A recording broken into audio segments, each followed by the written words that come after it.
All right, so a couple weeks ago, we had the FLW Bama series on Lake Martin, Alabama. It, it couldn't have came at a worse time for those fish.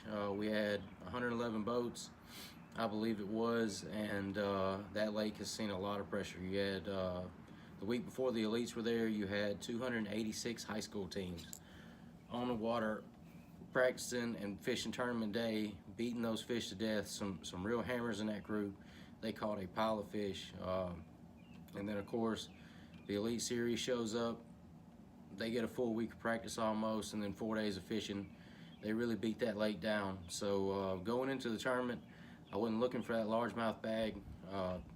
Those fish have been hammered on for 2 weeks consecutively, and we were the third week of our practice and tournament with a lot of guys beating on them largemouth. The one saving grace of Lake Martin is they're not the biggest fish in the world, but that lake is slam full, and I mean slam full of spotted bass. So that's what I went out doing in practice and during the tournament. On my day of practice Friday before the tournament kicked off, I went out, the wind was blowing real hard, fished a couple points, caught a few spots, went back up in some wind-blown cuts and throwing a jerkbait and a crankbait, and got a few bites that way, some decent fish. Thought I was going to be onto something and could stay shallow and keep moving and make the day a little bit more exciting, but that wasn't the case. Got a little cold the night before, as always. Went out tournament day, stopped at one place in Wind Creek and did not get a bite. Moved on to my second spot, some brush piles on a little pea gravel bank. Throwing a crankbait, caught two little dinky spots out of there.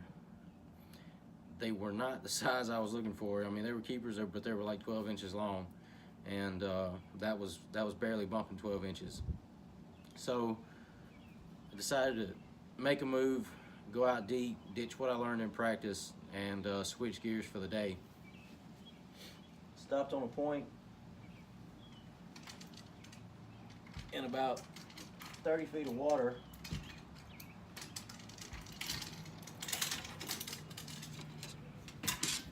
With this dude right here in my hand to start with. Not this worm, but this setup. You got 7-foot medium extra fast spinning rod, Daiwa Procyon reel, 15-pound Cigar Smackdown braid, tied to 8-pound fluorocarbon leader with a number 2 straight shank Gamakatsu hook and a 1/2 ounce tungsten weight.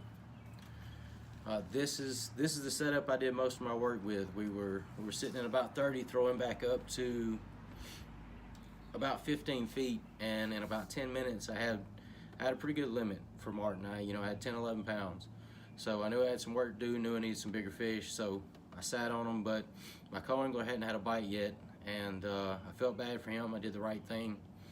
I stopped what I was doing for a second, put the spot lock on, and showed him where everything was in my boat to set him up exactly like I was. I gave him a bag of worms, I gave him the weight, I gave him the leader line, I gave him the hook, and about 15 minutes after he was done tying all that on, he had a decent limit. He ended up finished 7th over the course of the day. I guess I had some good karma behind it. He only put one fish in the boat that would have helped me in the end. But he had a good day, he had fun. I had fun. We probably combined, I caught 30 or 35 fish, he caught 15 or 20. So you're talking about a combined 50, 60 fish in about a 5 or 6 hour window.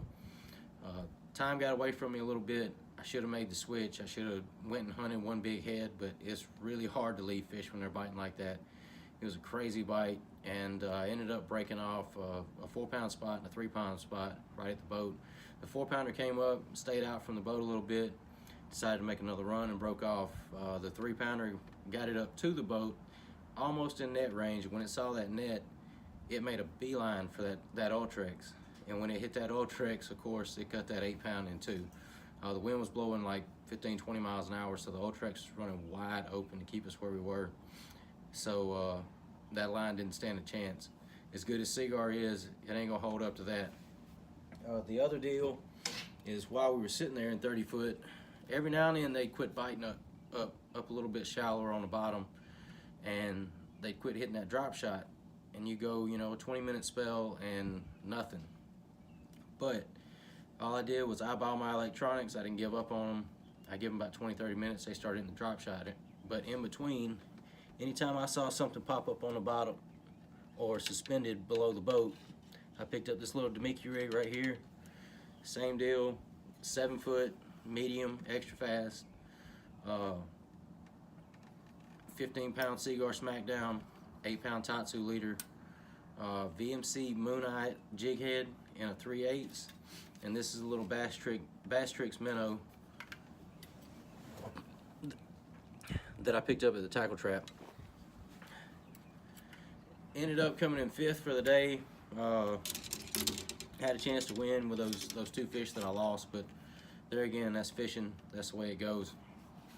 You live and you learn, you move on. But thanks to all that, I did get me a little hardware for the year. I plan on upgrading this at one of the next few events.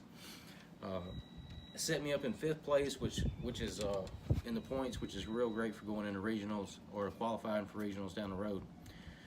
Stay tuned. Next up, tournament recap, BFL Bama Division, Lay Lake.